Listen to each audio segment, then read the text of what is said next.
నమస్తే గురు. బాగున్నారు అందరూ? మెయిన్ ఈ వీడియో కారణం ఏంటంటే, మనం పార్ట్ టైమ్ చేసి ఇక్కడ college or tuition fee pay చేయొచ్చా అన్నది క్వశ్చన్ అనమాట.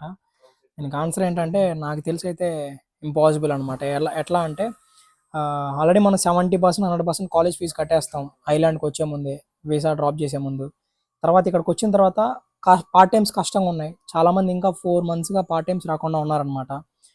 వచ్చిన వాళ్ళకి కంప్లీట్గా 20 అవర్స్ అయితే చేయొచ్చు మనం వీక్లీ. బట్ ఆ 20 అవర్స్ కూడా రావట్లేదు ఎవరికి. 15 అవర్స్ కొంతమందికి వస్తుంది, 20 అవర్స్. బట్ 15 అవర్స్ మ్యాక్సిమం వస్తుంది అనమాట వీక్లీ. అట్లా నువ్వు లెక్కేసుకున్నా నీకు మంత్లీ రెంట్ ఒక €500, €550 ఉంటాయి. ఇంకా బిల్స్, ఇంకా గ్రోసరీస్ మొత్తం కలిపి €600, €700 అవుతుంది మంత్లీ ఖర్చు ఇక్కడ.